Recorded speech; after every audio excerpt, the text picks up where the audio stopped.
Assalamualaikum warahmatullahi wabarakatuh. Halo semuanya, perkenalkan saya Aulia Indah Purwanti dengan NIM 2304090032 dari Rombel Pendidikan Biologi A Angkatan 2023. Seperti yang kita ketahui bahwasanya Indonesia merupakan suatu negara dengan keanekaragaman hayati yang begitu beragam, baik itu flora dan juga fauna.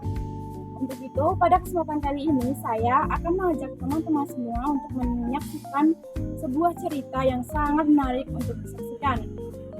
Pada kesempatan kali ini, storytelling akan bertemakan kawasan konservasi Badak Bercula 1 yang ada di Taman Nasional Ujung Kulon. A few moments later.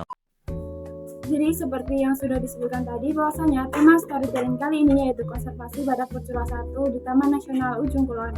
Yang pertama, saya akan menyampaikan deskripsi dari Badak Bercula 1 itu sendiri. Badak Bercula 1 merupakan salah satu jenis satwa yang dilindungi di Indonesia sejak tahun 1971. Badak Bercula 1 memiliki nama latin yaitu Rhinoceros sondaicus, yang merujuk pada sifat fisik dari satwa ini. Kata rhino artinya hidung dan juga kata ceros artinya tanduk. Dengan demikian rhinoceros berarti hidung bertanduk. Sedangkan kata sondaicus artinya Sunda sebagai tempat hidup satwa ini. Selanjutnya saya akan menyampaikan klasifikasi dari Rhinoceros sondaicus atau Badak Bercula 1. Yang pertama, kingdomnya adalah Animalia, filumnya adalah Chordata, kelasnya ada Mammalia, ordo ada Perissodactyla, famili ada Rhinocerotidae, dan juga genusnya ada Rhinoceros, dan spesies ada Rhinoceros sondaicus. Badak Bercula 1 dibagi menjadi 3 subspesies. Yang pertama, Badak Jawa atau Rhinoceros sondaicus sondaicus. Jenis badak ini hidup di dataran Pulau Jawa dan juga Pulau Sumatera. Meskipun jumlahnya yang tidak sedikit, subspesies ini masih dapat ditemukan di Indonesia. Yang kedua ada Badak Jasa atau Rhinoceros sondaicus inermis. Badak ini biasa disebut dengan Rhinoceros unicornis yang hidup di sepanjang Benggala sampai Myanmar. Namun, subspesies ini telah punah sejak tahun 1900-an. Cula yang kecil merupakan salah satu ciri khas dari Badak Jasa. Yang ketiga ada Badak Vietnam atau Rhinoceros sondaicus anamithicus. Badak Jawa Vietnam adalah sebutan bagi subspesies yang mana mereka berasal dari pegunungan Annam yang ada di Asia Tenggara.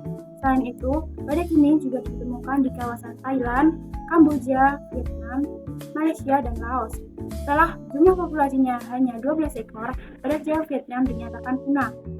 Karakteristik dari Badak Bercula 1 yaitu memiliki ukuran tubuh yang lebih kecil dibandingkan dengan badak India, dengan berat sekitar 900 sampai 2.300 kg. Rata-rata usia satwa ini mencapai 35 sampai 40 tahun di kawasan konservasi. Perbedaan antara badak jantan dan juga badak betina yaitu terletak pada cula yang dimiliki dan juga masa kedewasaannya. Panjang cula pada badak jantan sekitar 25 cm yang disebut cula melati dan masuk tahap dewasa di umur 10 tahun. Sedangkan badak betina memiliki cula lebih kecil atau cula batok bahkan hampir tidak ada dan masuk tahap dewasa saat berumur 5 sampai 7 tahun. Badak Jawa mencapai kematangan reproduksi pada usia 3-4 tahun dan badak jantan mencapai pada usia 6 tahun. Selanjutnya, habitat dari Badak Bercula 1. Pada saat ini, habitat Badak Bercula 1 hanya terdapat di Taman Nasional Ujung Kulon yang ada di Banten. Dalam melestarikan Badak Bercula 1 diperlukan upaya yang maksimal karena jumlah populasinya yang tidak stabil setiap tahunnya. Menurut IUCN atau International Union for Conservation of Nature, Badak Bercula 1 termasuk satwa dengan status IR yang berarti populasi satwa ini sangat kritis dan hampir punah dengan hanya tersisa sekitar 46-66 ekor saja. Selanjutnya yaitu upaya pelestarian Badak Bercula 1. Salah satu cara pelestarian Badak Bercula 1 yaitu dengan memberantas pemburuan secara ilegal dan pemanfaatan untuk individu tertentu.